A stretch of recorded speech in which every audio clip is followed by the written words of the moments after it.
All right, everyone. Hello, hello. Happy Sunday. Well, it's another full day, another full slate of topics I want to talk about. I've been doing these live streams, frankly, because it's just about a million times easier than doing videos for every singular topic I want to talk about because there's a lot going on. It's constantly changing.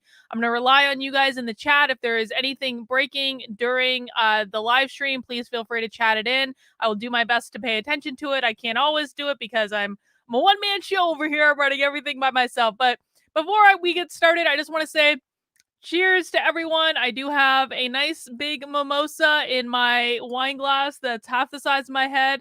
So cheers, everyone. It is Sunday after all. And even though there's a lot of serious shit going on in the world, we are still going to at least attempt to have some semblance of civility in a world that is going mad. So I raise my glass to you, except for those people who are still convinced that Donald Trump is going to be inaugurated, which is not going to happen. And we all need to come to grips with that, people. We're going to talk about that in this chat, but we're going to talk about many other things as well. But cheers to everyone that is still living in the realm of reality and sanity and thinks that everyone around them on both sides of the aisle are losing their ever-loving GD minds. All right. So I have a lot I want to talk about in this live stream. I have a whole set of topics pulled up. But before we get into some of those topics, I thought we would take a little blast from the past for a second. If you guys don't mind indulging me, I would like to start off with a little blast from the past from this article back. It was published on June 1st. Trump took shelter in a White House bunker as protest raged. Secret Service agents rushed President Donald Trump to a White House bunker on Friday as hundreds of protesters gathered outside the executive mansion, some of them throwing rocks and tugging on police barricades. And I think any of us that have seen the video of this actual event know that it was just a little bit more than tugging on barricades. Trump spent nearly an hour in the bunker, which was designated for use in emergencies like terrorist attacks, according to the Republican close to the White House who was not authorized to publicly discuss private matters and spoke on the condition of anonymity. The account was confirmed by an administration official who also spoke on the condition of anonymity. The abrupt decision by agents, doesn't that look like a nice, peaceful, calm protest? Doesn't that look just so peaceful? Not destructive at all. The abrupt decision by agents underscored the rattled mood inside the White House, where the chants from protesters in Lafayette Park could be heard all weekend, and Secret Service agents and law enforcement officials struggled to maintain the crowds. Friday's protests were triggered by the death of George Floyd, a black man who died after he was pinned at the neck by a white Minneapolis police officer. The demonstrations in Washington turned violent and appeared to catch officers by surprise. They sparked one of the highest alerts on the White House complex since September 11th in 2001. Is this all starting to sound just a little bit familiar to everyone? This was back in June. The White House does not comment on security protocols and decisions, said White House spokesperson Judd Deere. The Secret Service said it does not discuss the means and methods of its protective orders. The president's move to the bunker was first reported by the New York Times. The president and his family have been shaken by the size and venom of the crowds, according to the Republican. It is not immediately clear if First Lady Melania Trump and the couple's 14-year-old son, Barron, joined the president in the bunker. Secret Service protocol would have called for all those under the agency's protection to be in the underground shelter. Then we have another nice little photo there. I just thought we'd do a nice little blast from the past to remind us that Black Lives Matter did indeed siege the White House back on May 29th, and no one seemed to think that was a big deal then, and they were called peaceful protests, and it was not a goddamn national emergency. Now, I do have to do at this point my compulsory disclaimer and say I denounce all the violence at the Capitol. When I was at the Capitol protest, I didn't even know what was going on inside the building. I had no idea until I got back to my hotel, because most of the people I saw, the tens of thousands of people that I saw at the Capitol, were standing around peacefully, and the only thing I was really scared of was being tear gassed by the Capitol Police. So I denounce all the violence that happened that should not have happened, and I have to say that every single time now because we have different standards for how we treat people when they are protesting in favor of a Republican rather than when they are protesting in the favor of a Democrat or Democratic policies. I'm just saying. All right, guys, we have a lot that we are going to be covering today, but I do want to start with just a quick note. Today's live stream is going to be brought to you by my Locals community, because Locals is right now the only place on the internet that I trust not to be censored or banned from. And the reason I'm not including Gab and Parler in that is because Parler, as we heard last night, Parler will be going offline tonight because Amazon has decided not to provide Parler with servers anymore in a an action that is going to get them in a little bit of trouble. If anyone in Washington actually does their job. So Parler will be going offline. I am currently on Parler at Carlin. I am currently on Gab at Carlin, but Gab is having its own troubles as well. I am on Minds at Carlin. I'm on CloudHub at Carlin. I'm on Twitter at Dr. Carlin B. I'm on all the different things. But Locals is the one place, maybe besides YouTube, which has actually been pretty generous to me since the Capitol. They haven't really messed with my channel. All my stuff is still monetized. I have to be thankful for that. But Locals is the one place that you can bet I will always be because they do not censor people. They do not ban people. So if you want to make sure that we can still keep in touch through this ongoing chaos, please consider joining my Locals community. Now, it is free to join my Locals. The URL is kb.locals.com. It is free to join the community. If you want to become a supporter in the community, which gets you access to discussion postings and some additional perks, that starts at $5 a month, but it is free to join just to get in there, just to make sure you're signed up for it and ready to go. You also get all of my videos ad-free on my Locals. Now, because we are in Censorship Sunday, as it is, I have decided to put together a promo code to offer you a free month of supporter status in my Locals, so you'll be able to get into the discussion posts, do our Zoom calls, do our upcoming book club, which is we're reading Cynical Theories right now. I'm trying to coordinate with James Lindsay to get him to come and actually talk to our book club.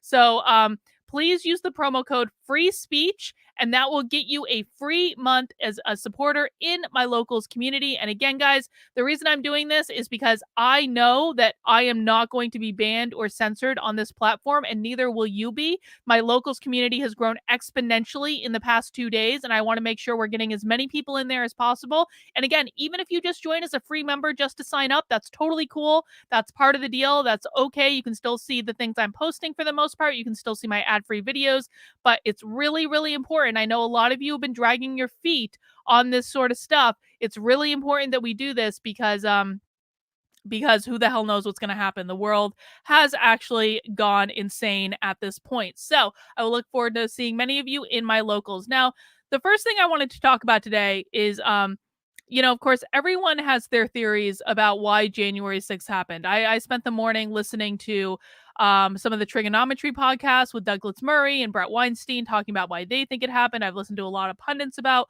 why January 6th, if I said June 6th, I meant January 6th, obviously, why they think it happened. I think the thing that, I find it ironic that the vast majority of people that are commenting on why it happened weren't there and are not the types of people to really interact with Trump supporters in the real world and have usually not gone to this sort of thing. And I'm not saying that as a universal rule, but an awful lot of them are kind of speaking from a theoretical standpoint rather than something with direct experience. And of course, I've been doing walkaway rallies all over the country for months. I have been to multiple Trump rallies.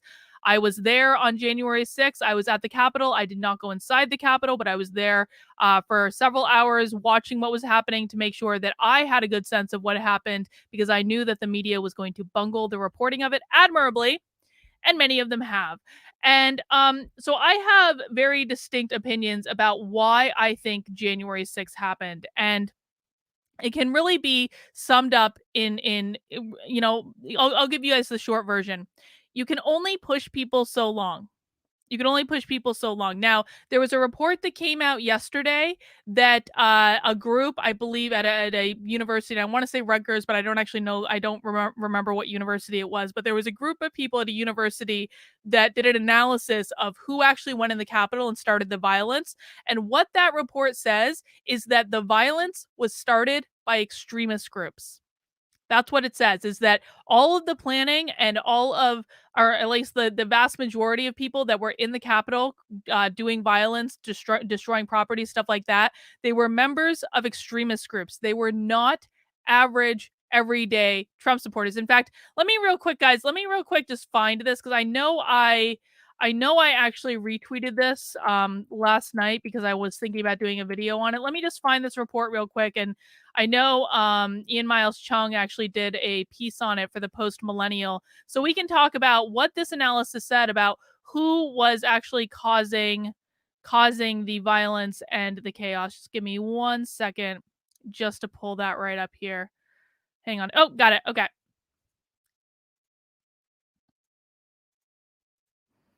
So this is from the Post Millennial report. Far right fringe groups stormed the Capitol, not mainstream Trump supporters.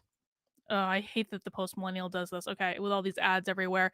The Network Contagion Research Institute at Rutgers, oh, I was right, has released its findings of the insurrection attempt at the U.S. Capitol, finding that virtually all violent vanguard elements of the rioters who stormed the building consisted of members from predominantly far right fringe groups, not mainstream elements of Donald Trump's base of supporters. The study, released on Saturday, analyzed the sequence of events that led to the violence on Wednesday when Congress was in session to certify Joe Biden as the next president of the United States. According to the NCRI's findings, a sizable crowd of people gathered at Trump's March to Save America rally broke off from the main crowd, which had peacefully assembled to see the president, to violently storm the U.S. Capitol building, where they were overwhelmed police officers who were outnumbered by the mob. While a majority of attendees remained peaceful, many participated in violent storming and looting of the U.S. Capitol building. These events saw law enforcement evacuate lawmakers, Capitol offices burglarized, and left 5 dead and many wounded. The report found that virtually all elements of the mob appeared to come from predominantly far right fringe groups, including several white supremacist and neo-Nazi organizations. And I think we need to take their classification of things as white supremacists as like with a grain of salt. I think some of them actually were real white supremacists, and I think some of them were not real white supremacists. But let's just keep that in mind.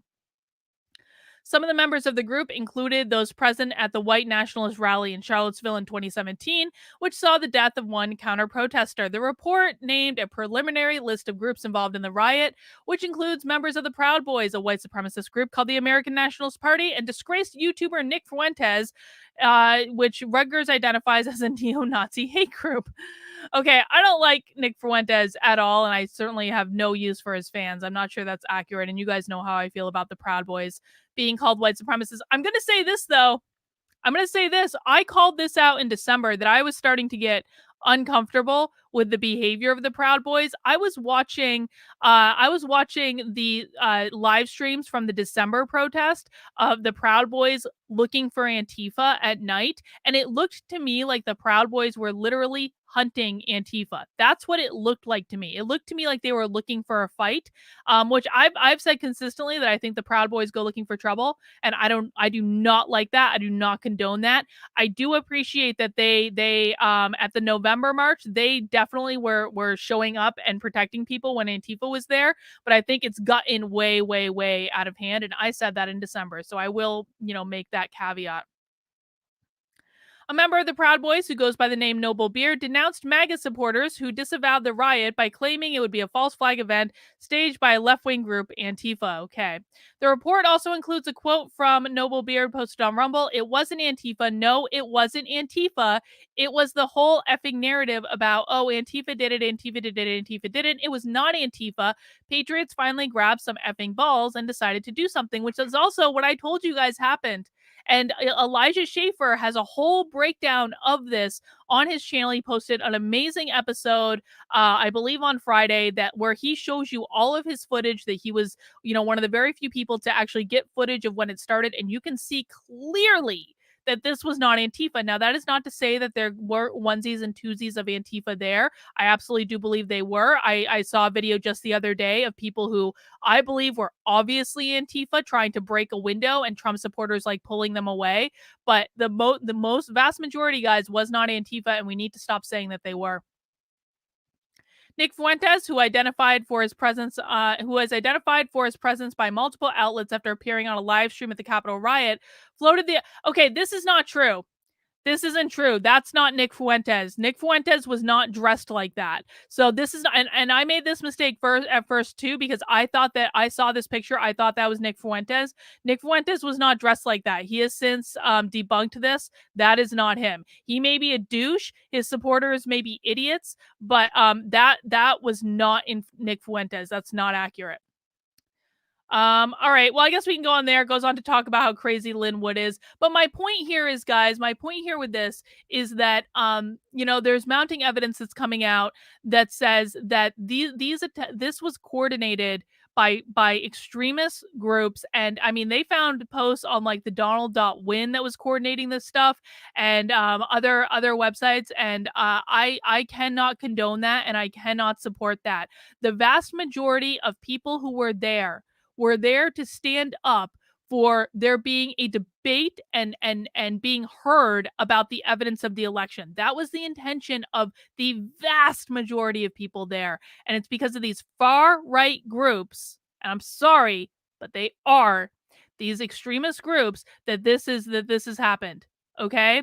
They're giving everyone on the right a bad name, and everyone should be the first to stand up and say that these people do not represent us. Now, I do think there is a bigger picture going on about why this happened, though. I do think that there is a bigger picture because, listen, guys, I was there, and I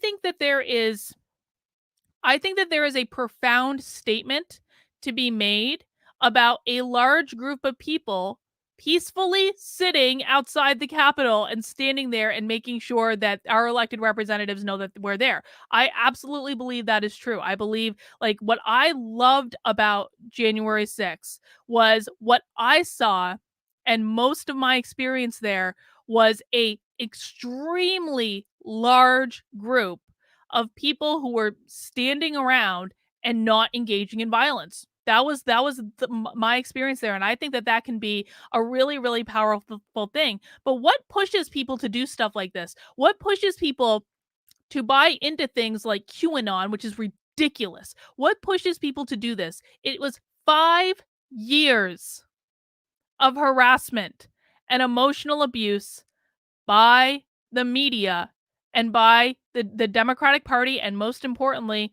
their friends and family members.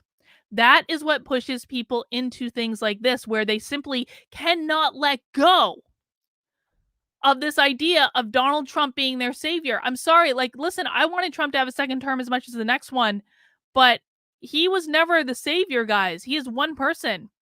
He's one person. And things have gotten so out of control because of how emotionally abused Trump supporters are and continue to be now by the sorry about that. By the media, how emotionally abused they were and how emotionally abused they are continuing to be by the media and by the Democrats. Now, I posted a plea on my Facebook page this morning, and I said, and on my personal profile, and I said something like, I'm gonna pull it up. I'm not gonna show it to you guys, but I'm gonna pull it up just to remind myself what I actually said. Hang on one sec. Sorry, I have a lot of stuff pulled up here on my computer right now, so it's a lot.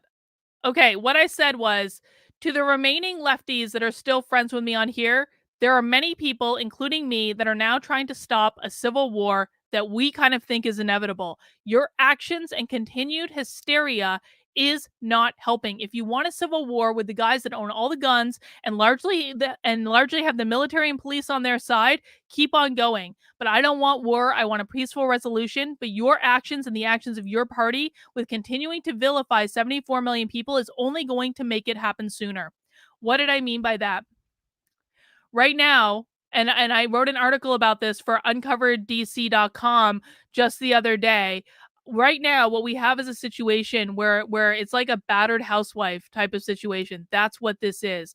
This is, think of a woman who has been abused mentally, physically for the last 5 years, every single day, hearing how horrible she is, every single day, hearing how she's a deplorable person. Her ability to express herself is taken away. She loses, gets fired from her job and all this stuff because of her relationship with her spouse. Like all this stuff over 5 years, and it's constant, and there's nothing that she can do about it. And one day she stands up and says, "No, I'm not going to take it anymore." Well, for a lot of the people that were there on January 6th, standing in front of the Capitol was saying, "We're not going to take this anymore." That's why they went there. They wanted their voice to be heard.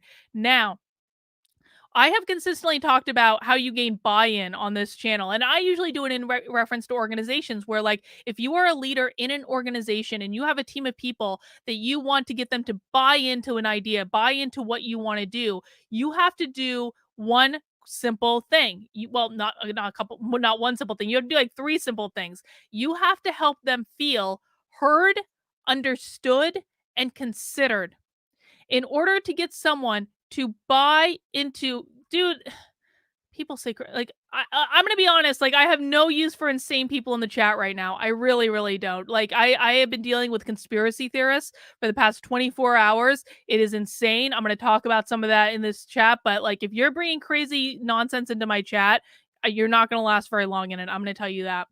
So if you want to get people to buy into a decision, if you want to get people on board with something, even if they don't agree with your decision, you have to make them feel heard, understood, and considered.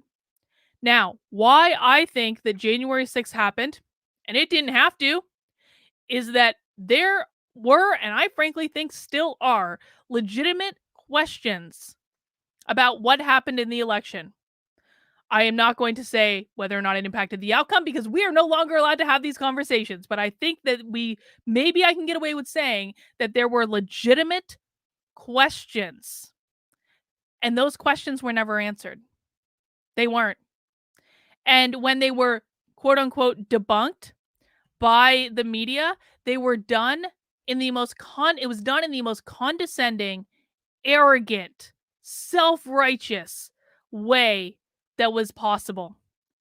And so what happened between the election and January 6th was you had a group of people that are generally very reasonable people that just wanted to have their side heard, that just wanted to be heard and understood and considered. And no one, not the Democrats, not the Republicans, not the courts, no one gave them that very basic consideration. And this went on for months. I've joked sometimes where I said I've aged 87 years since the election. I wasn't even really fighting all that hard. Like there were many people out there that were fighting harder than me because after the day after the election, I kind of went, okay, well, it's out of my control now. There's nothing I can do either way. Right? I wasn't even fighting that hard and this was stressful for me. But to be in a position where you have these questions and no one is giving you the time of day to answer them, and you feel like no one's looking at the evidence, no one's taking you seriously, no one's even taking the time to listen to you. This all could have been solved if the Democrats and the Republicans, and frankly, I mean the Republicans that didn't say boo up until a week before January 6th. This all could have been solved if everyone had come together and said, listen, there is a very large segment of the country who has questions about the legitimacy of the election. And regardless of whether or not we think those questions are legitimate or not, we need to bring the 74 million people that voted for Donald Trump on board. We need to get them to see that this is not what they think it is. We need to show them that the election system is safe and secure and transparent. We need to allow them to have faith that this is the correct outcome. No one did that. That still hasn't been done. All right. We're gonna talk about my rule about insulting me in the chat. So this guy right here, who called me naive and I saw it, timeout. You insult me once, you get a timeout. You insult me twice, and I see it. I don't always see all the stuff that's in the chat, but if I see it, you insult me once, you get a timeout. You insult me twice, you get blocked. So we had a group of people that still to this day have questions that have not been answered. And you all of a sudden expect that they're just going to accept Joe Biden as president? It's not going to happen. It's not. Now, right now, I basically, and you guys saw the live stream I did, some of you the other day. I have gotten to the point where I need to be very overt about this with you guys, because there are so many crazy conspiracy theories going on. Lynn Wood has lost his damn mind. Guys, I got in trouble on Parler yesterday for begging people to stop listening to Lynn Wood. The reason that I begged people to stop listening to Lynn Wood is because he was texting people, and I've heard this from more than one source. He was texting people even crazier, more outlandish crap than he was saying on Parler. He is not well. And it feels like if you try to point this out to people on the right, that these crazy conspiracy theories, that this whole idea that Trump is still going to serve a second term, no, that is not going to happen. And the reason that they're not accepting of this is because no one gave them a place where they felt heard and considered. And so what did that do? That drove them off into the most extreme faction. You know, before the election, I really didn't think Q was all that dangerous. I thought Q was stupid. I didn't really understand how people could get sucked down this rabbit hole of, like, you know, trust the plan. There's all this secret evidence, but it's right out in the open, and there are all these things. And I thought it was dumb, but I also thought it was harmless. I was like, these guys, like, this is their thing. Like, I don't agree with it. I think it's crazy, but they aren't really hurting anyone. Like, whatever. Dude, now it's actually hurting people, but it is not just all their faults, because the reason that they've been driven to that is because their elected representatives, both the Republicans and the Democrats, are treating them like they are nothing. They're treating them like they're insignificant. They're treating them like, oh, you silly proletariat. Let the bourgeoisie take care of it all for you. Trust us to do the right thing. That's what they're behaving like. Do we think that's actually going to solve anything? And now we add on top of this that technology is actively censoring them and banning them and pushing them off into these more extreme echo chambers than they already were. You know, I had watched, if you guys have not watched the documentary, The Social Dilemma on Netflix, I had seen it about a couple months ago, I think, but I watched it again last night. And what we are living right now is the social dilemma. We're living in this reality where technology companies know how to feed you information that is going to keep you on their sites for the longest possible time so they can make the most money. And what that's doing is it's creating echo chambers on both sides, where both sides, left and right, are only hearing information that reinforces what they want to hear. This is what's causing this problem. And then on top of that, we had an entire summer of riots and fires and looting and violence, and it was completely 100% condoned by the Democrats and by the media, and that fact is now forgotten. You know, I tweeted today that I tweeted a picture of Black Lives Matter sieging the White House from that article that I read earlier. And I said, you know what? Does anyone remember when this happened? Because Black Lives Matter literally sieged the White House back in May. And how many members of it were shot? None. No one was shot. No one was hurt. And I got a response saying, well, Carlin, that didn't kill a police officer. Well, you know what? That didn't. But you know what did? One of the BLM riots that killed David Dorn. Police officers were killed in the Black Lives Matter riots. That is 100% provable fact. And they literally don't know it. And so what happened on January 6th is you have this entire confluence of events where first you have a population that has been emotionally abused for years by everyone around them. The media, their friends, their family, telling them they're stupid, telling them they're Nazis, telling them they're racist, creating this situation where they have no choice but to keep their beliefs to themselves. You have this population, then you have riots and looting and all sorts of craziness all summer with no ramifications. And then all of a sudden, they get a chance and they see it as their last chance to stand up and fight for the only person that they think has had their back. Of course, this was going to happen. Something like this was going to happen. And if it wasn't January 6th, it was going to be somewhere else. And to be really honest, I'm seeing people try to coordinate to do something again in DC on January 20th. And I think that is a horrible, stupid, ridiculous idea. This has to stop. This has to stop.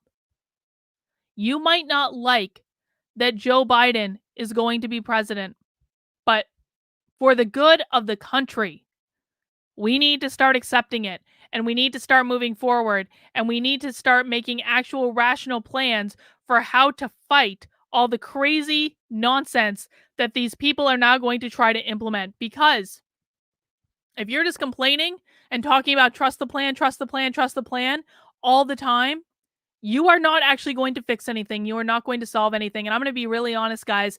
I'm at the point right now where I see enough people on both sides saying it's time to secede, it's time to dissolve the union, it's time for civil war. I'm seeing it on both sides. And you can't talk reason on either side. And I think, I'm going to be blunt, I think the left is driving this. I think if the Democrats impeach Donald Trump, game over. I think it's going to be really, and they probably will, they're going to try tomorrow. And I think it's going to be really interesting to see how Republicans handle that. If they remove Donald Trump from office when he now has 10 days left in office, 10 days, they want to impeach and remove him in 10 days.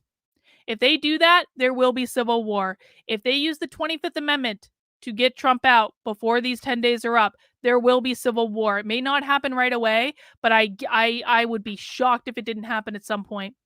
And this is all completely avoidable. It's completely avoidable. I don't want war. I don't know how many of you want war. I don't.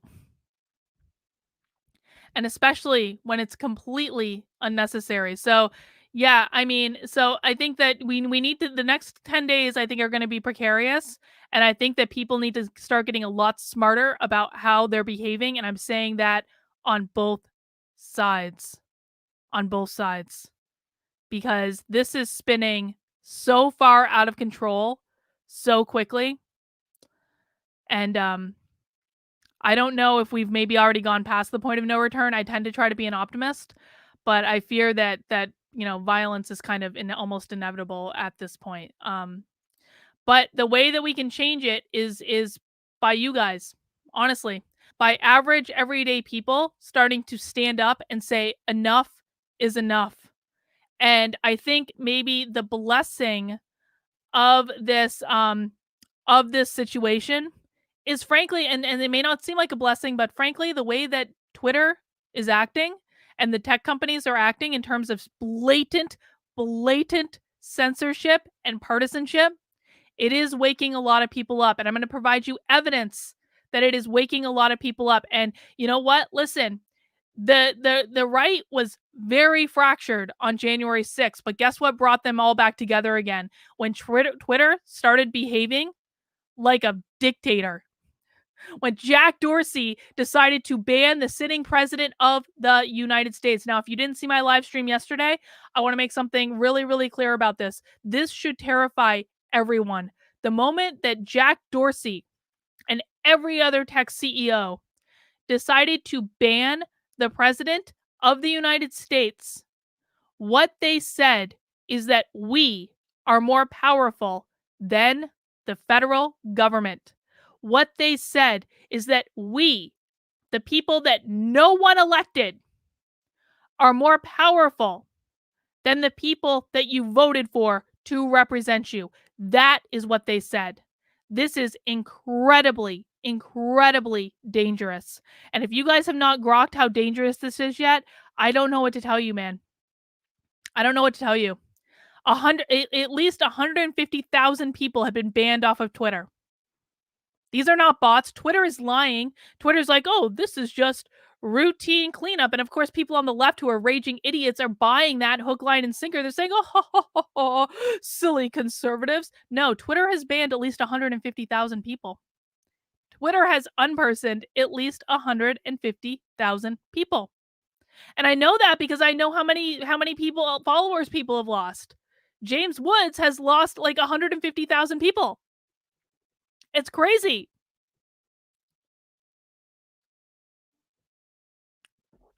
That's crazy. But let's get into some of the topics I want to talk about. And guys, I'm just going to go down my Twitter because it's just the easiest way. If you listen, I know a lot of you have left Twitter or you maybe have been banned from Twitter.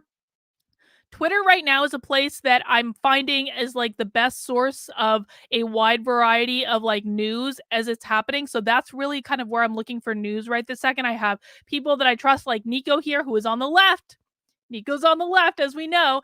And I have a good mix of like left and right and center sources on Twitter. So Twitter right now for me is kind of my notebook. It's where I'm putting things that I want to talk about at some point. If you want to follow me on Twitter, I do have my handle right in the lower corner, Dr. Carlin B, if you're still on Twitter. And guys, I don't think you should be deactivating your Twitter accounts. I don't think that we should be leaving the place where the battles are being fought right now. But I just want to talk about some things that are happening. So again, Nico is on the left. And the reason I bring that up and I use him specifically is because he is not happy about what is going on. He did a whole live stream yesterday. I definitely encourage you to check it out. He is not happy about what is going on. And he tweeted this out yesterday. Jack Dorsey tweeted that Signal was #1 in the app charts with a little heart. Well, the reason that Signal is #1 is because Apple pulled Parler off of the App Store. So Nico tweeted, Twitter and Facebook conspired with Apple and Google, who reacted to government pressure to take down Parler. Parler was the #1 app in the App Store. Here is Jack bragging about taking down what has become its #1 competitor. I don't care how you feel about Parler. This was nothing more than information control. Twitter is going to have an antitrust case against it. Like this is not good. They're acting with way too much hubris in this entire situation when you have the tech companies colluding with each other and then with the government. And there's actually rumors that Donald Trump right now is preparing a lawsuit against Twitter for this type of antitrust collusion. So we're going to see where that goes. I think it's a really interesting way to go about it. Here's one that I put up right after Amazon made the decision. So if you guys weren't following along, basically the reason that Parler is going offline today is because last night after Apple pulled Parler from the App Store, Amazon made the decision to no longer provide Parler with servers. And so they are shutting off Parler's servers tonight at midnight. And my point on this one, I said, Amazon has now set the standard that a requirement to be a customer is that you will censor the free speech of your users to their specific specifications. And this is incredibly dangerous. If people do not understand, it boggles my mind how anyone could be okay with this reality. It is just absolutely nuts. Now, here's what I put because listen, here like There is so much disinformation going on right now. It is absolutely ridiculous. And so much gaslighting is going on. And I wanted to kind of just take a step back here for a second. So this was something that Tom Cotton tweeted out. He was not going to object to the certification. And he said some senators for political gain misled supporters about their ability to challenge the election results. Some even sent out fundraising emails while insurrectionists stormed the Capitol. This stops now. Republicans ought to focus on countering the Democrats' radical agenda. Well, I do agree with him that Republicans should be focused on counteracting the Democrats' radical agenda. I want to say, where the fuck were you, Tom? Where the fuck were you fighting for different standards for the election? Where the fuck were you when you went with mail-in voting? Where the fuck were you with big tech? Why haven't you spoken out against them now?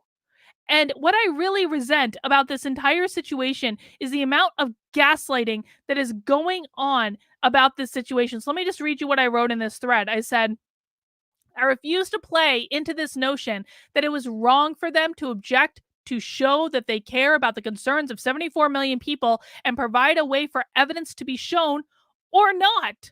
Because really, that was the whole point of the objections. It was to actually get a debate where evidence could actually be shown. Now, was that probably going to change anyone's minds? No. And they should have been more honest with you about that. That is absolutely true. Was it going to change anyone's minds? Probably not. But at least, to the point I was making earlier, at least it would have provided a way for 74 million people to feel heard, understood, and considered within the context of the final decision. And that was ripped away from people because of those morons that went into the Capitol. However, there was nothing treasonous or seditious about objecting to the votes, and saying otherwise is wrong. Would the debate have changed anyone's mind? I'm sure not, but at least there would have been a chance for evidence to be presented. That was what most people wanted and would have helped with their acceptance of the election result. Biden is not about agreeing with the outcome. It is about feeling that you have been heard, considered, and understood, even if you don't get your way. The Democrats' hissy fit over the objection was beyond hypocritical. They have objected before, and the media backing them up with this absurd lie that it was sedition only led us down the path to civil war that is now probably inevitable. The entire thing was avoidable if the left did not so thoroughly insist on dehumanizing 74 million American citizens.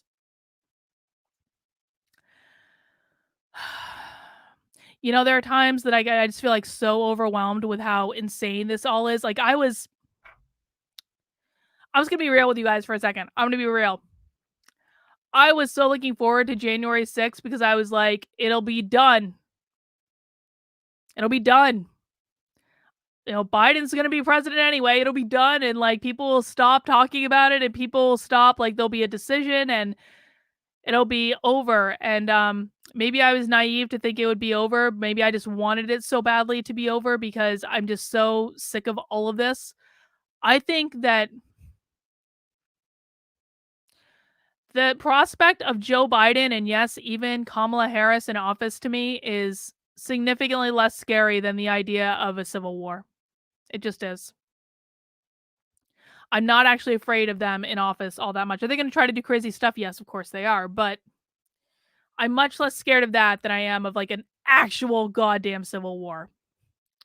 And it's going to take everyone acting as though they want calmer heads to prevail to actually prevent that from happening. But I think that there is some good news here. Let me bring this back up. So, well, this is more of a warning, but I'm going to talk to you about why I still think there's good news. This is more of a warning. So I got into an interesting conversation about Twitter or on Twitter yesterday with someone on the left who was, you know, she was watching what I was saying about free speech. She was replying, she was asking questions. And at some point it became clear to me that she had never been introduced to the idea of a slippery slope. Now, some people have said, Carlin, slippery slope is a logical fallacy. Well, I don't give a fuck because we are actually witnessing the slippery slope right in front of us. So I do not care right this second about the absolute. Okay, Jack, you're getting banned, my friend. Okay, I see the troll, guys. I got him. Where is he? Block. Bye, Jack. Um, we are actually living the slippery slope right now. We are watching it right in front of us. And I don't particularly care about the rules of debate or all the logical fallacies when I can actually witness right in front of us with my own eyes the GD slippery slope. Now, the slippery slope is a concept I learned about in middle school, literally in middle school. And it basically is this idea that if you take away the right of free speech for the most deplorable people that you can imagine, guess what? You're going to be next. And you put yourself on that slippery slope to begin with. And we are actually seeing it unfold right in front of us. But I was having a conversation with someone on the left, and it occurred to me during the conversation that she had never been taught what the slippery slope is. She's young. She's in grad school. She's in grad school. And she did not know what the slippery slope was. And that is just a reflection of all the things that I've been talking about with regards to what's going on in the schools. With this anti-racist nonsense education that's taking over the schools, and they literally are not teaching people what the GD slippery slope is, or why free speech is important, or what the ACLU used to do to protect our First Amendment rights. They literally aren't teaching it. People do not know. And so now when we're at a point where free speech is actively under attack, people are not able to recognize what's going on. They aren't able to see it because they were never taught what to look for. This is why it is so important that education needs to be reformed, that you have to know what your kids are learning in school, and you have to be the one. Guys, like, I don't have kids for a reason, man. Maybe I will someday, but I don't right now. Like, if you have kids, you have got to take the responsibility to teach them about this stuff, because it is not being done in schools.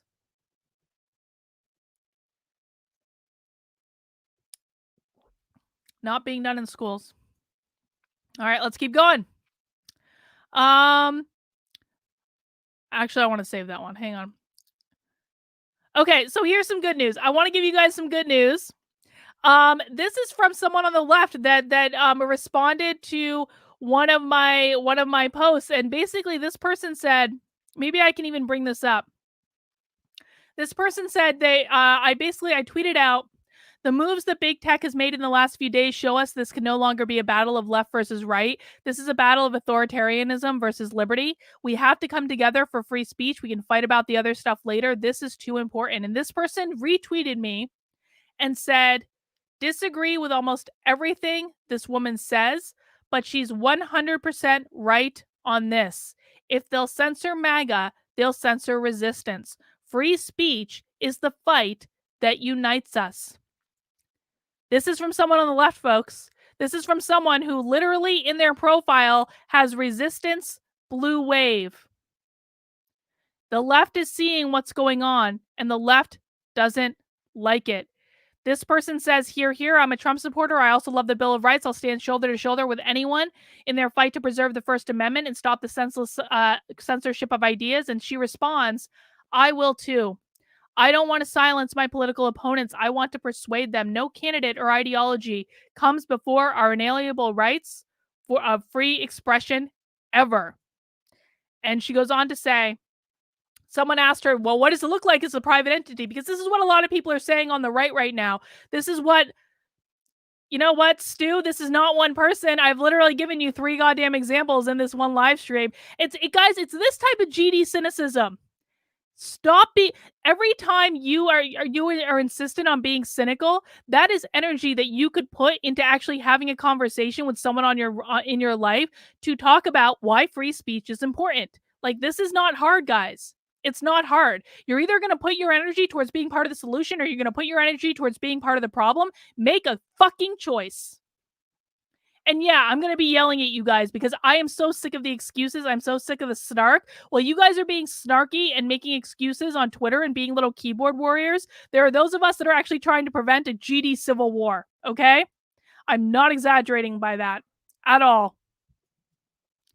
She goes on to say, after asked about the private entity, she says, "It looks like not buying their private entity BS. Look at the accounts still on Twitter, then tell me they care about anything other than forcing allegiance to a narrative they support. For better or worse, Twitter is the new town square. It should apply government standards." That's exactly correct. That's exactly correct. I am so sick of hearing about how Twitter is a private company. They can do whatever they want. Well, we've seen the excuse. We've seen the excuse. You know what they said to conservatives? Well, if you don't like Twitter, go build your own platform. Well, conservatives were like, cool, we'll go build our own platform. They went and built Parler. Now what are they doing? They're censoring Parler. They're taking it out of the App Store. They're taking its servers away. The excuse of these businesses being private entities and that means they can do whatever they want is no longer good enough. They need to be made utilities. They need to be nationalized as utilities. That is the only way to stop this. The rule needs to be that if someone is not breaking the goddamn law, they should not be banned from service. That's it. Because this is going to all this is going to do is to make the extremists on both sides even more extreme. That is literally all this is going to do. That's all. It's going to put, because people are not going to stop communicating. They may have given them a little hiccup for a while they're figuring out new servers and new infrastructure and all that, but this is not going to stop people from communicating. This is only going to push them into far more extreme realms. That's all it's going to do. All right. Let me go through a couple other ideas, and then I'm going to read all of your super chats. Thank you so much for the super chats that have come in so far. I will be reading all of them and responding to all of them. Okay. Here's something I thought was interesting. This person tweets, "This is all much bigger than US politics. It is a matter of national security for India, Israel, and every other country to maintain a sovereign communications channel for their leaders to reach the people directly. The world cannot be ruled by American corporations." And then it got retweeted by Stephen here, and he says, "Unanticipated consequences. Deplatforming of Trump by US social media is forcing other countries, especially other big countries, to assess penetration of communication systems by US social media." And he goes on, "Why should India, with all of its computer skills, outsource social media to US corporations, especially ones that are partisan? There's an important economic incentive for other nations to seize this issue while it's hot. Big social media are so profitable because they're captured local and national advertising markets at the expense of local newspapers and magazines, now out of business or state supported. Most policy focus in the US social media has been on Section 230, but a bigger platform potential problem for Twitter and Facebook would be concerted effort by other nations to reclaim jurisdiction over national social media. As a Canadian, I would support this on economic grounds. A common objection by US citizens: how is it that Donald Trump is deplatformed by Twitter, but not the leader of Iran? A fair question in its own right, but if you're Iranian, the question is different. Why should US social media have the ability to deplatform the Iranian leader? Particularly for Facebook, which has huge markets among people disseminating family and friends information as opposed to more political aspects of Twitter. An immediate practical issue that ought to be in the interest to national governments: should the Indian, Canadian, whatever government legislate an obligation on Facebook and Twitter that each user have the right to retrieve his data in prescribed and transferable format, including DM threads. To this foreign Canadian observer, the simultaneous deplatforming of an important national political figure by US social media looks a lot more like our idea of a coup than the unruly and disorganized protests. To an Indian or Iranian or Brazilian, it might seem even more so." Well, look at that. Twitter's employees didn't adequately perceive the unintended consequences of the situation. How about that? How about that? One more I want to bring up here. Now, this is going to be important, guys. This is one of these things that is actually terrifying to me. Breaking, 3 major corporations say they'll stop donating to members of Congress who tried to overturn, quotes, the election. Blue Cross Blue Shield, Marriott, and Commerce Bank. Follow along for more on these 3 plus 141 other corporations. So basically, these corporations have decided that because conservatives wanted to raise objections to the vote, which is completely constitutional and completely legal for them to do, they're no longer going to donate to them politically. Now, here's the question I have. Is it safe for conservatives to work at those organizations? Is it safe to be a Trump supporter and keep your job in those organizations? Blue Cross Blue Shield is a huge organization. Marriott is a huge organization. Is it safe for conservatives to work there? Is it safe for what if their employees were at the January 6th protest, even if they were completely peaceful, didn't go inside the Capitol at all? I don't think it's safe for them to work there anymore. So if you work for Blue Cross Blue Shield, Marriott, Commerce Bank, let's actually click into this article and maybe see. No, I don't want to be on your fucking email list. Blah, blah, blah. I don't want the background. I just want the, okay. Popular Information contacted 144 corporations that, through their corporate PACs, donated to one or more of the 8 senators in the 2020 election cycle. Popular Information asked if they would continue to support these senators in the future. In response, 3 major companies said they would stop donating to any member of Congress who objected to the certification of the electoral vote. The Blue Cross Blue Shield Association, in a federation of companies that provide health insurance for 107 million people in 50 states. The Blue Cross Blue Shield Association PAC, known as Blue PAC, typically favors Republican candidates. In the last 3 cycles, the PAC has donated almost $1 million to Republican candidates and $350,000 to Democratic candidates. And they're no longer doing that. And what this journalist did too is bullshit. Like, let's acknowledge that. What this journalist did is bullshit in that he was basically using his position as a journalist to be a little activist. We all know how this works, is they pretend they're doing journalism and then they say, "Oh, are you planning to donate to these bad people again? We're going to write a story about how you're donating to these bad people again." And they do that to pressure them to do what they want them to do. But my larger point here is this. If you work for one of these companies, or if you have friends or family that work for one of these companies and they voted for Donald Trump, or they were at the protest, or maybe even if they just support free speech in general, people need to start looking for another job. Because these organizations have just actively shown that they are going to turn their backs on completely law-abiding citizens that are not doing what they want them to do. So if you work for Blue Cross Blue Shield, if you work for Marriott, if you work for Commerce Bank, start looking for another job. I'm not saying you need to jump ship right this second, but you need to be smart about this situation, okay? And do not support organizations that are doing this crap. There was absolutely nothing illegal. No, there was no coup attempt by people objecting to the Electoral College certification. That was completely legal. It is completely constitutional. They were going to object. They were going to have a 2-hour debate. They were actually going to show evidence, and then it was going to be done. Do not support these organizations if you can possibly help it, because they are the ones undermining free speech in this country by punishing people for doing things that are completely constitutionally protected. And they're cowards, to be quite frank. They're cowards. If you make a business decision based on a journalist calling you and pressuring you with an article on a website that I've never even fucking heard of, you are a coward. It's the mimosa. I swear it's the mimosa. Okay, last thing I want to say. So there is this article going around from the Nye County, Nevada GOP, basically saying that there's still hope that Donald Trump will be president. Just hold out hope, guys. We need to stop. And if you need any more evidence that you need to stop, and I'm not talking to all of you, I'm talking to the ones that are still perpetuating this absurd idea. Rick Grinnell responded to this. Here, I'll try to make that so I can get the whole thing in there. Rick Grinnell responded to this article saying, "This is insane." Rick Grinnell. We know Rick Grinnell. We trust Rick Grinnell.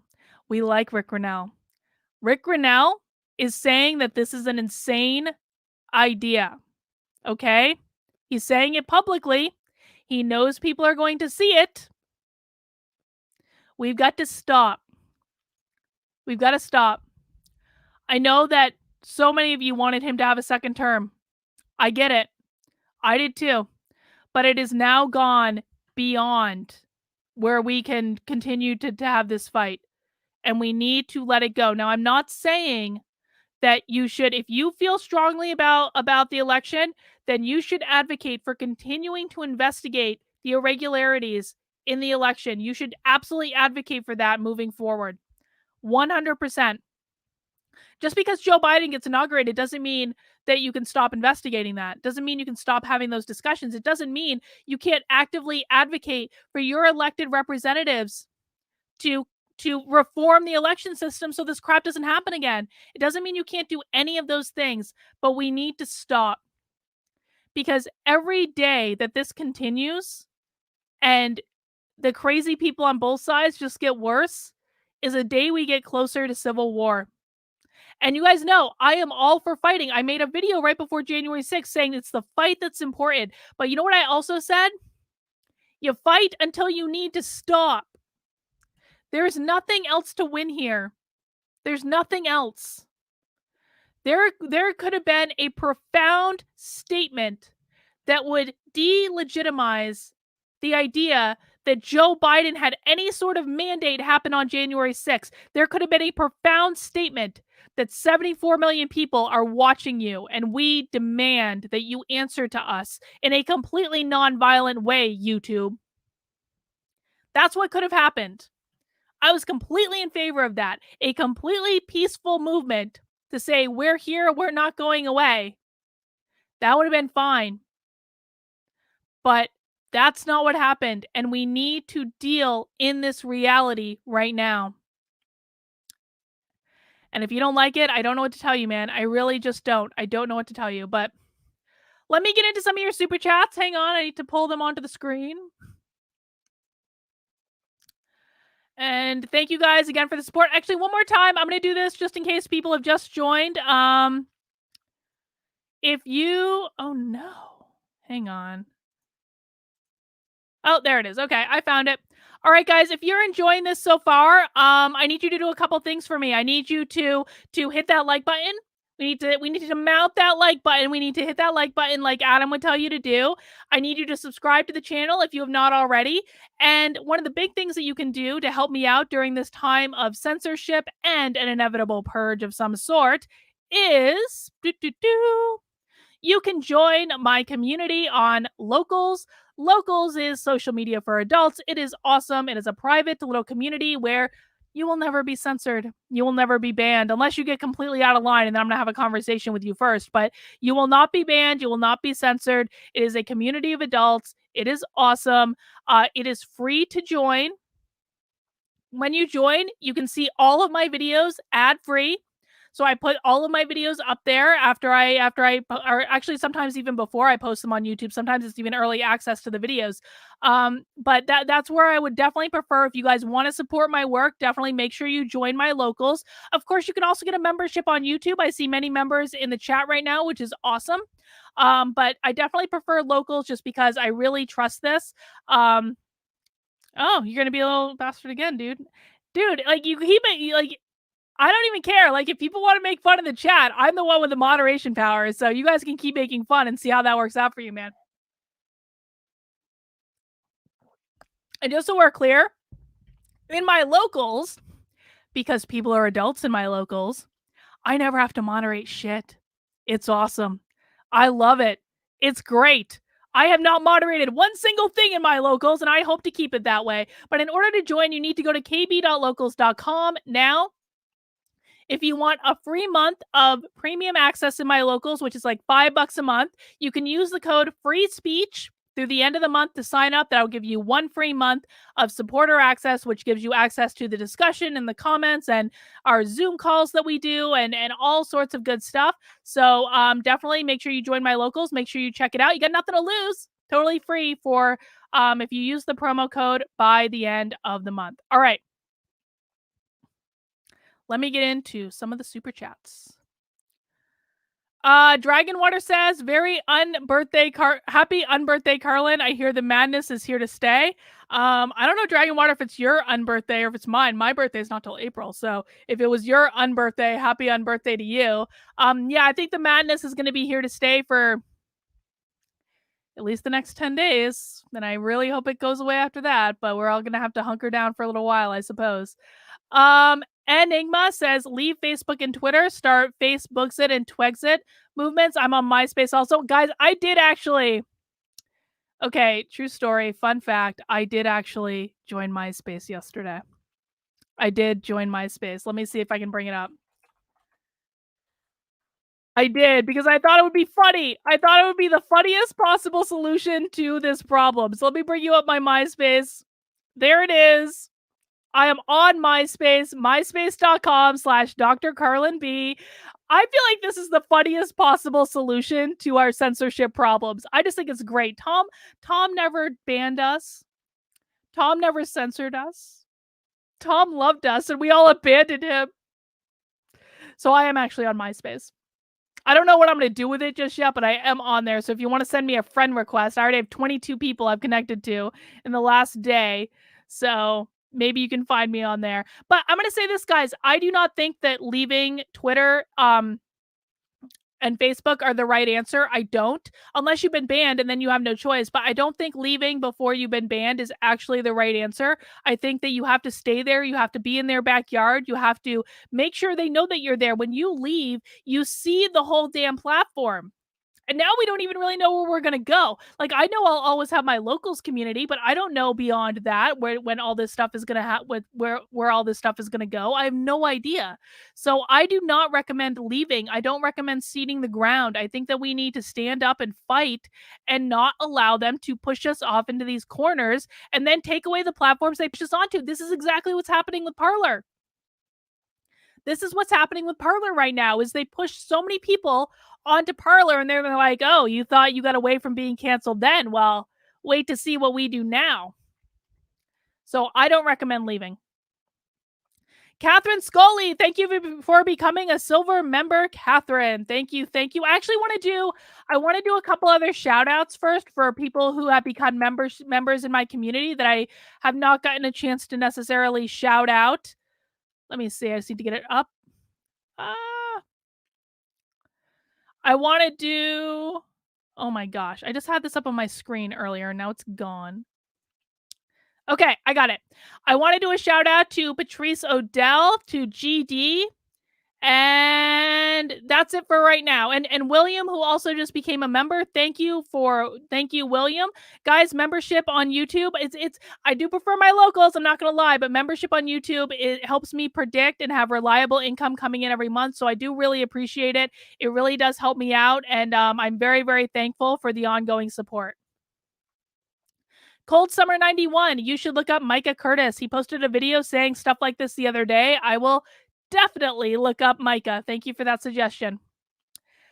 Cybercat says, even if the storming never happened, the thousands of people in DC would have been called intimidation and political violence. There was no winning. I 100% agree with you there. Even if it had been a completely peaceful day, because that's what Trump, I mean, honestly, like every single one of us that has ever been to a Trump rally or frankly a walkaway rally, which is where I obviously have the most experience, we know that these things are peaceful. We know that. And yet they always make it out to be something that it's not. So I agree with you. I think it would have anyway, but we gave them reason to do this, guys. That was the mistake. We gave them reason to do it.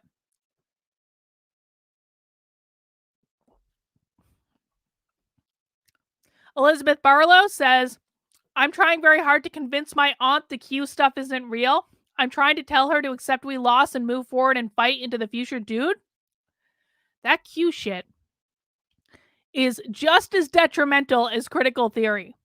I don't know. It might be an interesting question. I'm actually going to ask James Lindsay this. Like, what is it about the Q shit and about critical theory that gets into people's heads like a mind virus and doesn't allow them to see reality? There has to be similarities between those two belief systems because it's just, people react so similar, whether it's critical theory or whether it's Q, people react so similar and it's insane.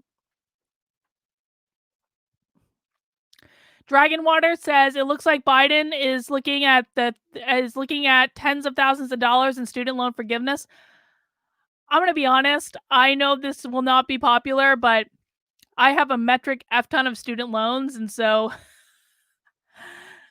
I'm not going to complain too hard about it. I know. I made the decision to take out the loans. I know, and I'm completely prepared to pay them all back. But am I going to be that upset about it? Probably not. Probably not. Hey man, if it's gonna happen anyway, I'm not gonna complain, okay? If it's gonna happen anyway, I'm just gonna ride it and not complain about it. I think that turning off interest rates on the loans would be a much better solution, but I'm not gonna worry. Cersei says, I don't think the left gets how angry the right has to be for the right to do January 6th. The underestimation of us leading up to it, leading us down a bad road. I agree with you. And this is because the media has lied. This is because of the media.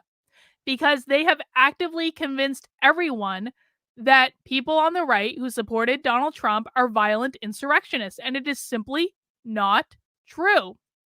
It is not true in any way, shape, or form. It is not true. But the media has spun this lie, and the Democratic establishment has reinforced this lie, and now they're all convinced that it's true.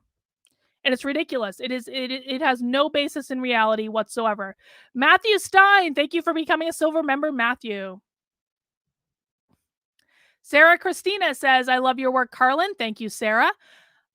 Trump supporters must stand against all political violence and call out our side. We don't have the media to cover for us like the left.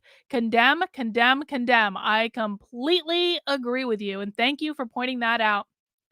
Elizabeth Barlow says, I can't search for you on Twitter. I get that, weirdo. I heard something about that. Hang on. I'm going to try searching for myself on Twitter right now.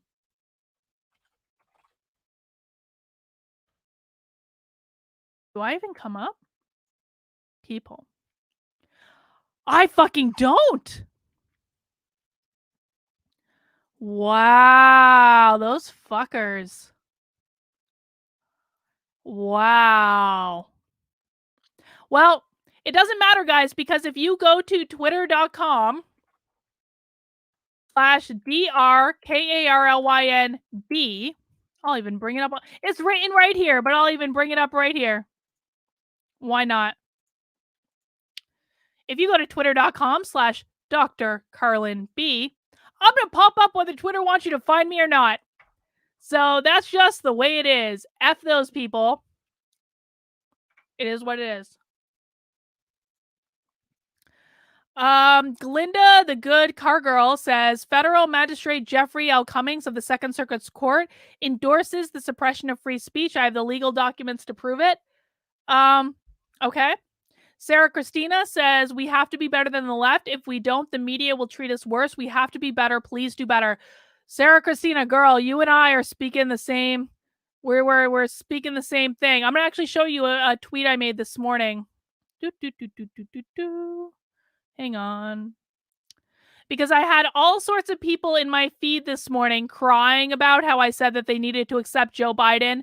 What should be like Joe Biden will be president. I had all sorts of people crying in my feed. And so I tweeted out, the left never accepted Trump as president. And then I would say, well, you should accept Biden as president. And they go, no, we will never accept Joe Biden as president. And I say, well, then you're no better than the left. You're doing what they did.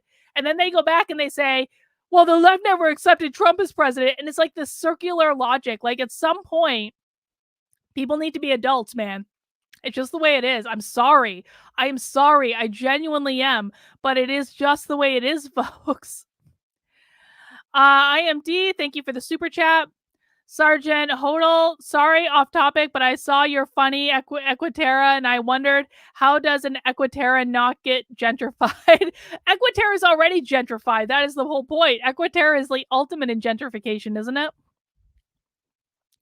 Dragon Water says, I don't want a war, but I don't see another way when the left is creating lists of people they don't want to be punished for supporting the president. Dude, okay.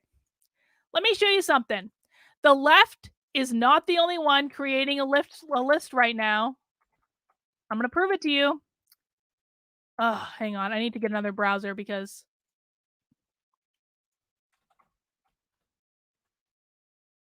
Oh, never mind. He's coming up. Okay. Never mind. I fixed it. Okay. I'm gonna bring up James Lindsay's Twitter for a second, and he tweeted something earlier that I want to show you guys because the left is not the only one making lists, folks. Oh, James Lindsay tweets more than I do. God damn. I know he tweeted it. Where is it?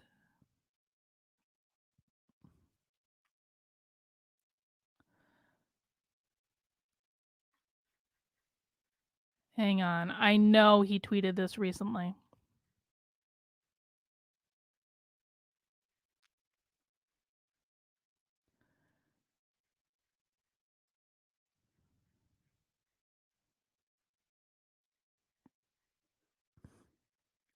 Well, okay. I don't know if I can find it. Hang on. I'm gonna look on my Twitter real quick because this is important, guys. I think like it's easy to blame the left and say that they're all the ones doing the horrible racist things, but it's just not always just them. Found it. Found it. Found it. Found it. Found it. Found it. Okay.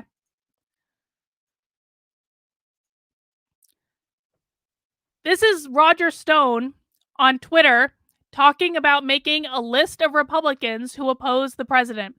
Now, I am very much in favor of primarying the shit out of Republicans who I don't think have supported the people, but in making a list of Republicans who are enemies of the president, Roger Stone and whoever he is working with is doing exactly the same thing.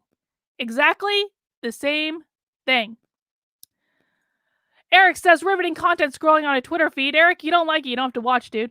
It's really that simple. It's really that effing simple. It's not actually all that difficult. Okay, let me see. Mira Wanu says, new party starting Washington. Check out Lauren Culp's latest video. Please look into it later. A lot of people are talking about starting new parties right now. I am going to, I'm going to wait and see what happens. I'm going to wait and see because I'm still an independent and I'm really pissed at the Republican Party in general. And I am not going to make any quick decisions about joining a new party. I'm not. I want to see who the people are. I want to be able to judge them as good, honorable people that are doing it for the correct reasons. I want to be able to see what the platform is. I have a lot of questions about any new parties that are springing up because I think I've heard at least 3 different groups talking about it at this point. So we'll see what happens. The unuseful idiot says, agree about the Twitter ban. What happens if tomorrow there is an Oklahoma bombing situation or is there some sort of attack on the American military base abroad? Yeah, I mean, this is stupid. It is stupid all around. It is just, they didn't have to do this. The opinionated one says, I understand people's desires to de-radicalize and marginalize the extremes, but the big tech approach to doing so is rash and will only make more people convinced that someone is out to get them, making it worse. That is exactly correct. Payne Cobble says, if the left gets support after using violence and their opponents get nothing by being nice, what else is left? Nothing else yields results. Well, this is certainly what they created by having an entire summer of riots and looting and violence and doing nothing about it and calling them, oh, these are just peaceful protests. Everything's fine. Everything's fine. Ari Velshi with that building burning in the background. Everything's fine. Nothing to see here. What Black Lives Matter literally sieges the White House and they're still going to claim everything is peaceful. They created this scenario. They set the example that this is what would work. Alexandria Ocasio-Cortez going on TV saying, well, protests should make people uncomfortable. Chris Cuomo on CNN saying, whoever said protests should be peaceful? They created this scenario.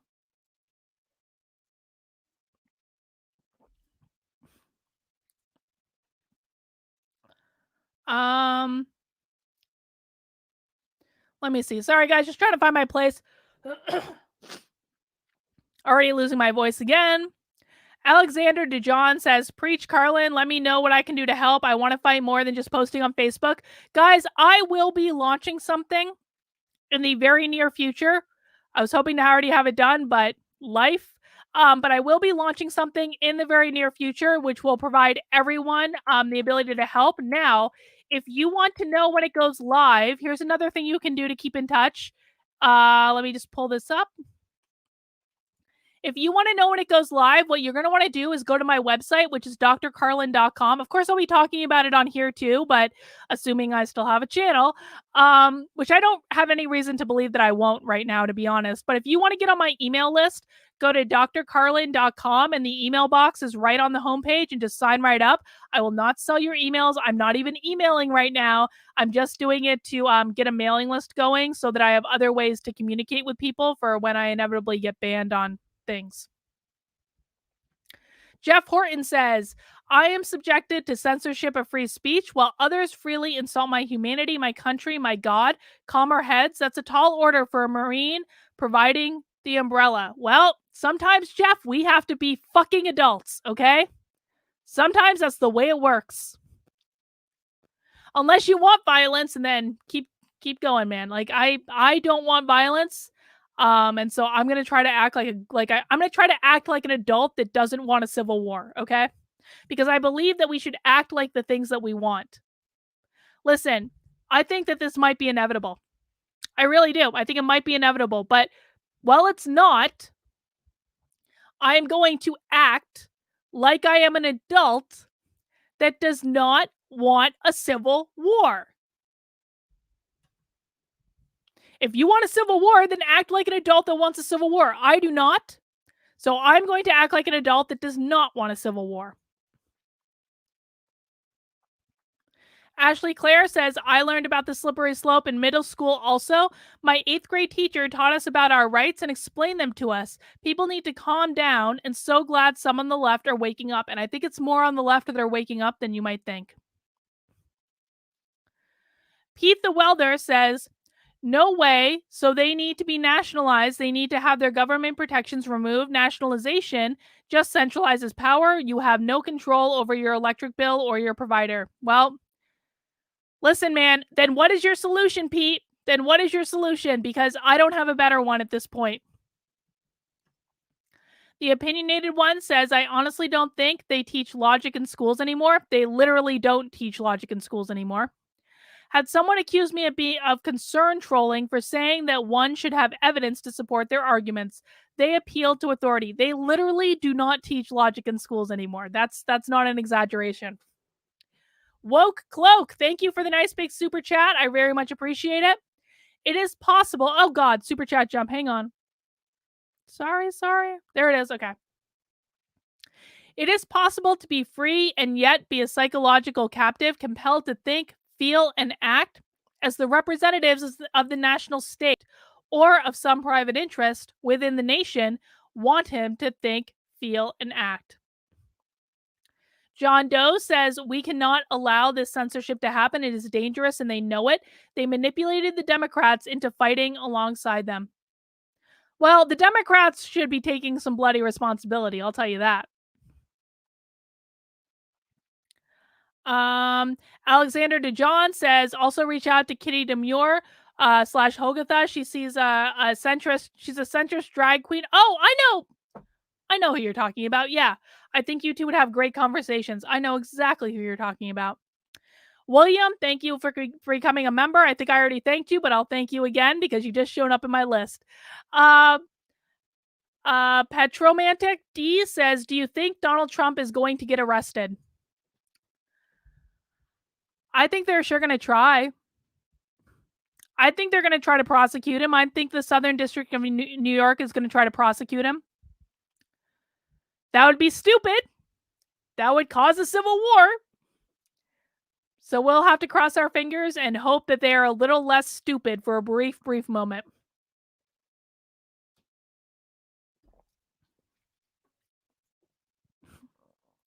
All right, guys, if you just arrived, I'm going to ask you to hit that like button. Subscribe to the channel if you haven't already. I would love to get over 1,000 likes. We're almost there. We're like over 700, and I know we can do. We have over 1,000 people watching, so make sure you hit that like button, please. F YouTube, good screen name, says, sorry, my previous question was confusing. Do you believe in the Strauss? Oh God, Strauss-Howe generational theory. Oh my God, that's a blast from the past. I hadn't thought about that in a while. Does it all seem formulaic to you? I'm optimistic. I mean, yes. I gotta be honest, I haven't looked at Strauss and Howe for a while, although I do literally have 2 of their books on my bookshelf right over here. Um, does it seem formulaic? Well, most academic theory is. Every academic theory is. It's all formulaic. It's a best guess, and so I think, do I believe in it? Well, if I do, then it says that this generation coming up is actually going to be more conservative. It looks like they're mirroring the greatest generation more than anything else. And so it could actually be, if it's correct, I'm not actually mad at it, but I wish I had a better answer. I just haven't thought about Strauss and Howe in like probably like 10 years, to be honest. Dragonwater says Chuck Schumer is going for $50,000 in student loan forgiveness. Again, I'm not gonna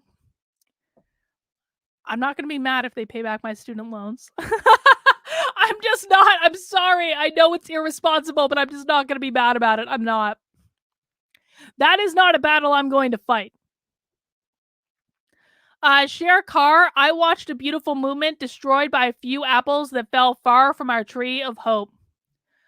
I'm going to read that one again because that was actually really lovely, the way that she wrote it. I watched a beautiful movement destroyed by a few apples that fell far from our tree of hope. Yeah. Yeah. Dragonwater says, why do we live in the world where you must actively disavow something or you support it? Because this is the world that the left has created. It's black and white, and there's no gray in between. And the only way that we can fight back against it is to actively push back and say, no, there's nuance to this. There's more than one way to look at this situation. Pete the Welder says January 6th shouldn't be condemned. Just BLM's initial protest at a police station shouldn't be condemned. Going straight to the source should be okay. Listen, the only thing that I'm going to condemn about January 6th is the violence. I'm not going to condemn the rest of it. I wrote a whole piece for Uncover DC, uncoverdc.com, about my experience there, which was actually overwhelmingly positive. Honestly, it was overwhelmingly positive. That's not going to be a popular opinion, but I did not see the violence. I didn't see it. I wasn't even aware that it was happening. And what I felt was a crowd that had amazing energy, that loved their country, that just wanted to stand up and be heard by their elected representatives. That's what I experienced there. And so, no, am I going to condemn the whole thing? No, absolutely not in any way. Am I going to condemn the violence? Yes, which is exactly my stance on BLM. I do not condemn the peaceful BLM protesters because a lot of them are. A lot of them are legitimately peaceful. What I will condemn is the BLM protesters who are being violent. Absolutely. Every day of the week. Same freaking standard. Byron Banks says, didn't you get puppies and coloring books when HRC lost? Okay, so Byron's being a douche. I want some of that to calm all this S down. Coloring books and puppies for Republicans. Okay, maybe you're not being such a douche. Maybe I prejudged. I mean, cope however you want to cope, man. Go get a coloring book. This is not the end of the world. How I actually coped when Hillary lost was I said to myself, like, we've had bad presidents before. We're going to have bad presidents again. This is not the end of the world. Like, get up and go on with life. That's how I coped. And then I flew off to Peru a week later and did ayahuasca on a mountaintop for a week and a half. And that was how I coped when Hillary lost. And I was just fine.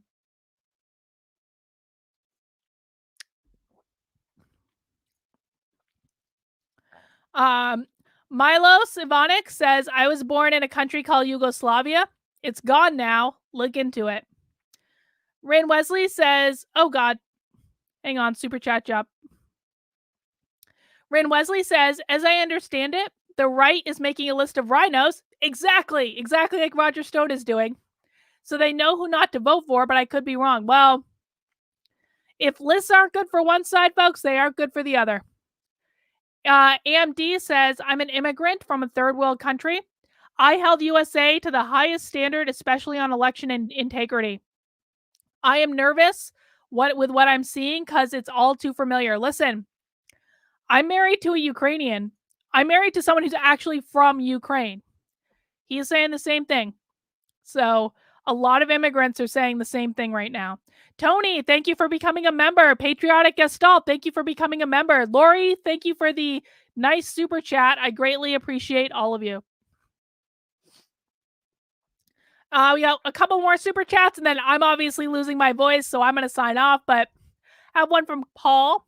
Paul says, what do you think the likelihood is of a bill pushed through Congress abolishing mail-in voting? If it weren't for the chaos that mail-in voting caused this election, we'd be better off. Well, certainly not with the Democrats in control of everything.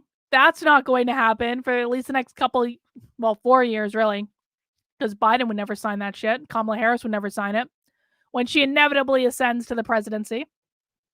So I don't think the chances of that happening right now are altogether very good. Shannon Leifer says, I think it would be great if Trump founded a company to create his own internet domain, create an uncancelable virtual foundation. Trump tweeted the other day from the POTUS account that he was looking into starting his own platform, and it was immediately taken down. But Trump, I think, is going to do something. We're going to see. Lori says, I couldn't figure out how to link my super chat message.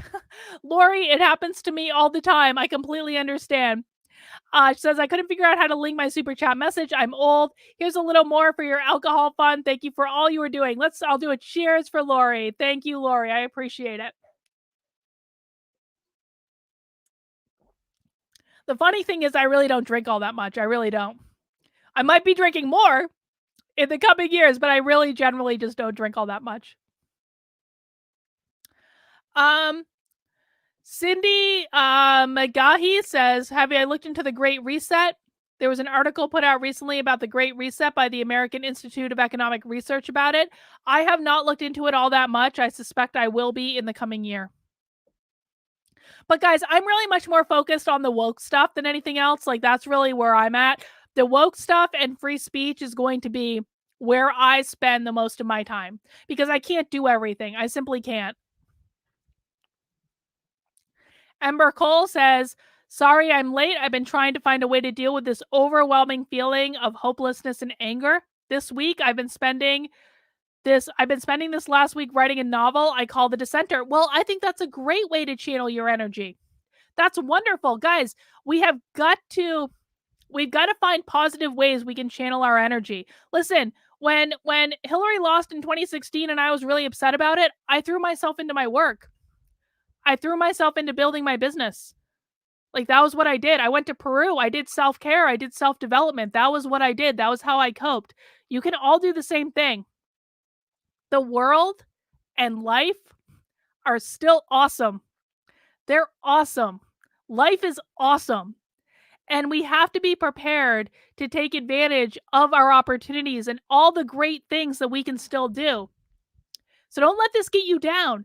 This is not the end of the world. It is simply not. Life is going to go on. It is what you make of it. The opinionated one says, Cohen is trying to get rid of the Electoral College via amendment. Most states won't ratify. Electoral College is in the Constitution. It is not going anywhere anytime soon, and anyone who tells you it is lying. It is in the Constitution. It is what it is. Julie B says Trump needs to build a hosting service so that conservative content can't be deplatformed. Well, I think the Daily Wire might be like good for doing that as well, to be honest. They're doing production company or something. Colin Sanders says, part of my family were in Derry and Cosmola in Northern Ireland. This looks more like the Troubles every day. How do we get both sides to play nice?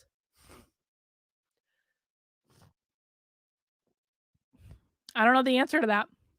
I wish I did. I wish I knew the answer to that. I wish I did. All right, let me see.